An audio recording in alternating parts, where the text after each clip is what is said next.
This is Pankaj Dhiman, faculty member of SBS Law College, Shri Ganganagar. We are studying subject professional ethics, bar bench relation and moot court, and we are going to study next question of that subject. And question is, what is meant by the professional misconduct? Discuss the power of the State Bar Council to punish and advocate for the misconduct. तो अब हम जो है यहाँ पे professional misconduct को समझेंगे. तो प्रोफेशनल मिसकंडक्ट क्या है? देखिए, जब भी आप प्रोफेशनल एथिक्स के अगेंस्ट कोई भी काम करते हैं तो एडवोकेट एक्ट 1961 के अंडर इसको ही जो है प्रोफेशनल मिसकंडक्ट जो है माना जाता है. देखिए, advocate have their own code of conduct. It is a duty of every advocate that he should not do any act against the dignity of the legal profession. तो देखिए, एडवोकेट का के लिए अपने अलग से एक कोड ऑफ कंडक्ट बनाया गया है. एडवोकेट एक्ट 1961 के अंडर एक कोड ऑफ कंडक्ट बनाया गया है और प्रोफेशनल एथिक्स क्या है उनको बताया गया है. अगर अगेंस्ट द प्रोफेशनल एथिक्स कोई काम किया जाता है तो वो क्या बन जाता है, वही प्रोफेशनल मिसकंडक्ट जो है बन जाता है.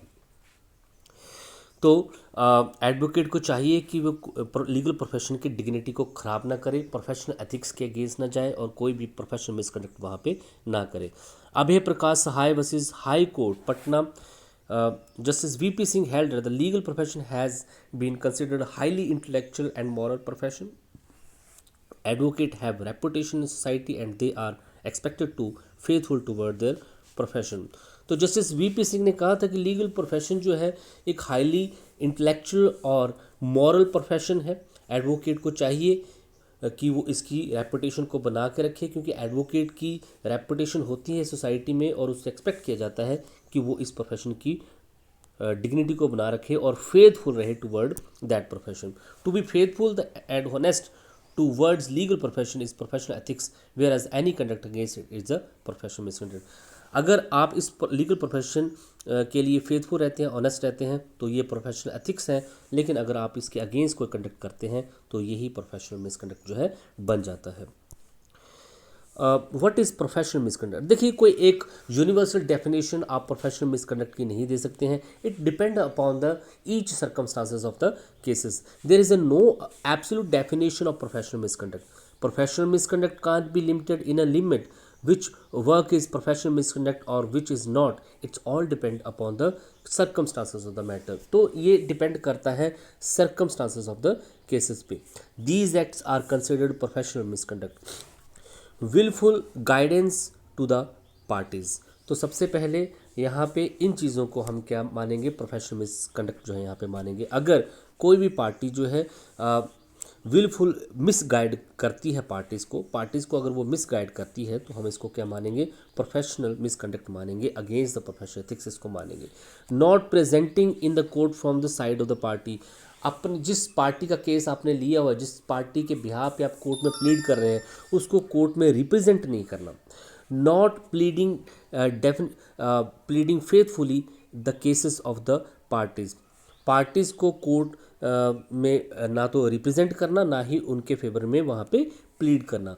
Collusion with the opposite party के अगेंस्ट कॉल्यूजन करना या किसी तरीके के साथ झगड़ा जो है उनके साथ करना. रिकवरिंग फी और अमाउंट इलीगली. तो कोई ऐसा अमाउंट जो इलीगली आप रिकवर करते हैं, इलीगल रिसीव फीस जो आप रिकवर करते हैं, तो वो भी प्रोफेशनल मिसकंडक्ट में आ जाता है. बाइंग और transacting with the disputed property. जिस डिस्प्यूटेड प्रॉपर्टी के लिए आप कोर्ट में प्लीड कर रहे हैं पार्टी के बिहाफ पे, उसी डिस्प्यूटेड प्रॉपर्टी को बाय करने की या उसकी किसी तरीके के ट्रांजैक्शन करने की कोशिश करना भी प्रोफेशनल मिसकंडक्ट में आता है. Using objectionable words.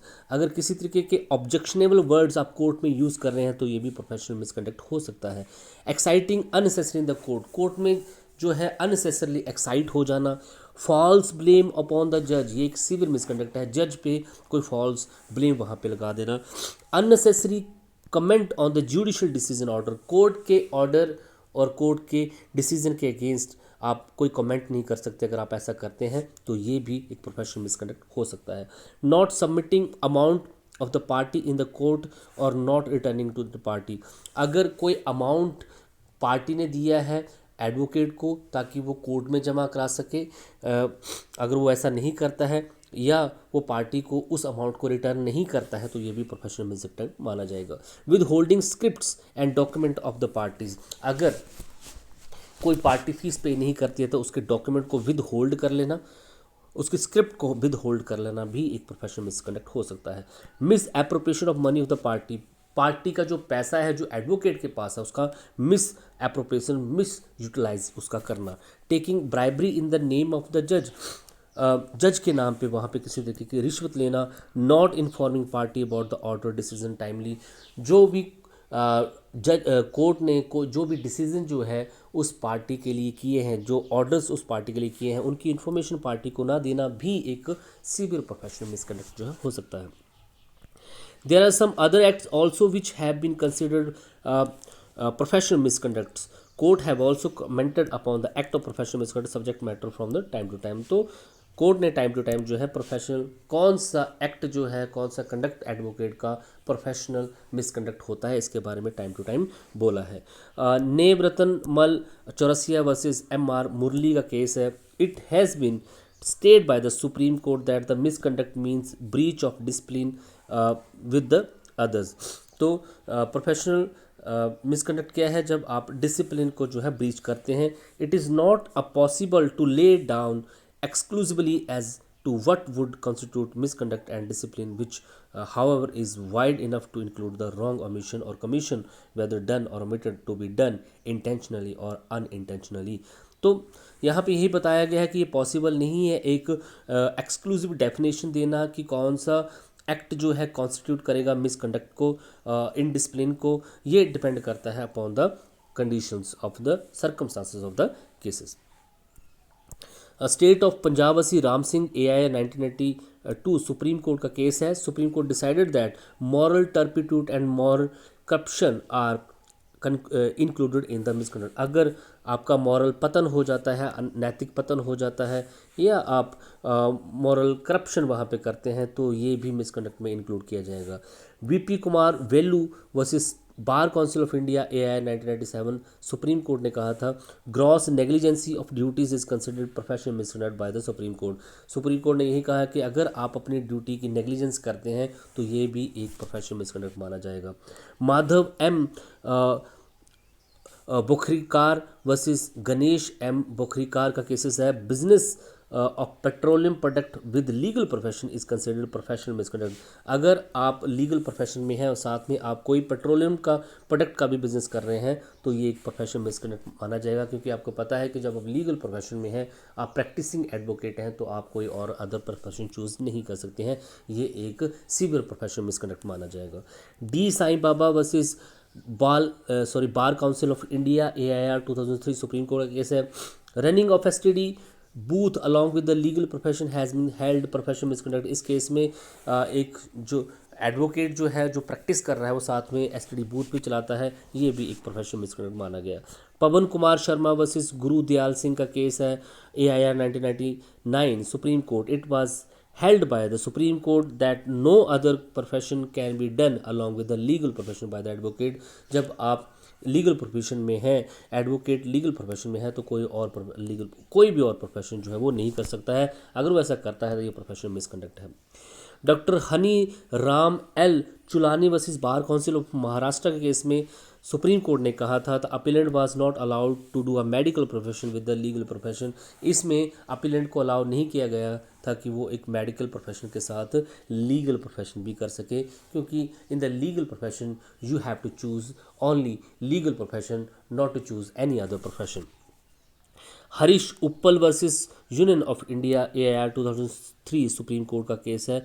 Going of an advocate on strike or even token strike or going for a call for a boycott has been treated as a professional misconduct। तो इस केस में अगर court ने ये बोला कि अगर आप कोर्ट का बायकॉट करते हैं या किसी तरीके की स्ट्राइक में इन्वॉल्व होते हैं, इवन वो टोकन स्ट्राइक क्यों ना हो, एक छोटी स्ट्राइक भी क्यों ना हो, ये ट्रीट किया जाएगा एज ए प्रोफेशनल मिसकंडक्ट।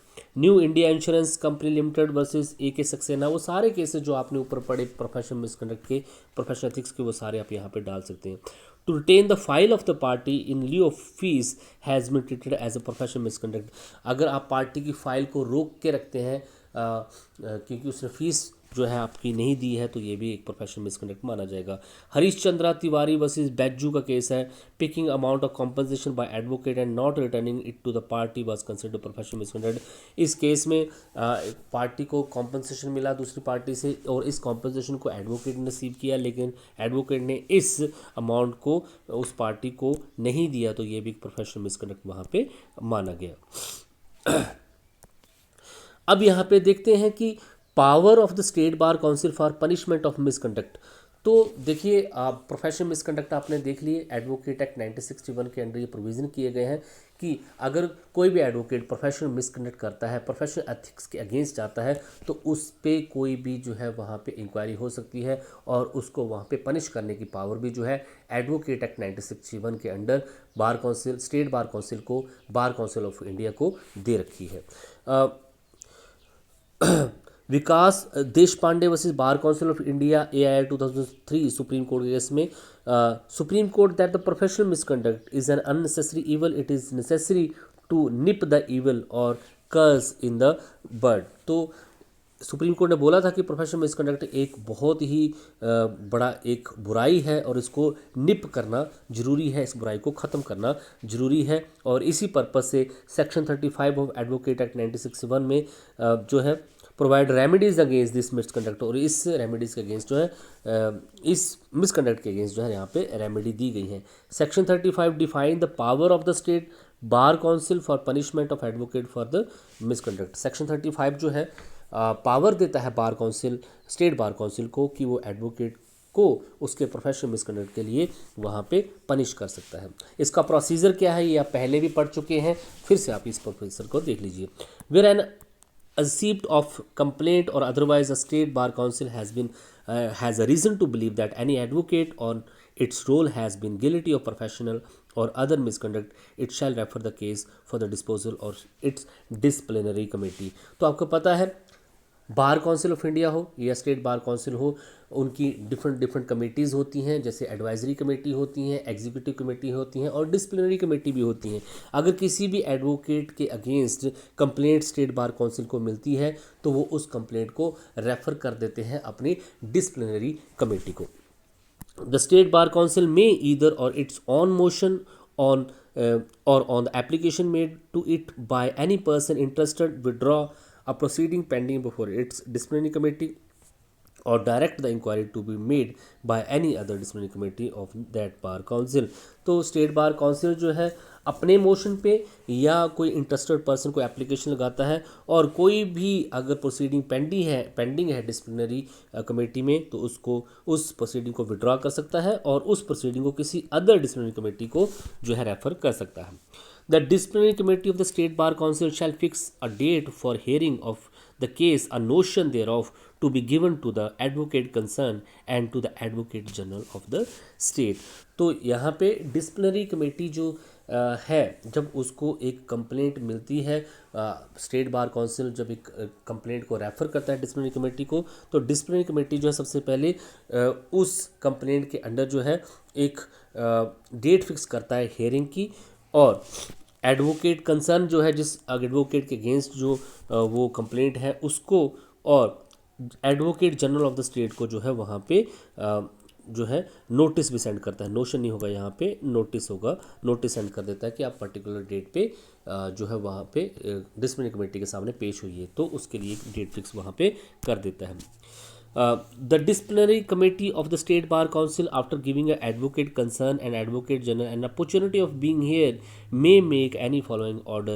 तो डिसिप्लिनरी कमेटी जो है स्टेट बार काउंसिल की, वो एडवोकेट को, कंसर्न एडवोकेट को और एडवोकेट जनरल को एक equal opportunity of being here, दोनों को अपनी बात रखने का मौका देने के बाद, क्योंकि that is the principle of natural justice कि दोनों को अपनी बात रखने का मौका देना है, देने के बाद जो है कोई भी ऑर्डर यहाँ पे कोई भी फॉलोइंग ऑर्डर जो है यहाँ पे दे सकता है। सबसे पहले dismiss the complaint or where the proceeding were initiated at the instance of the state bar council, direct the proceeding to be filed.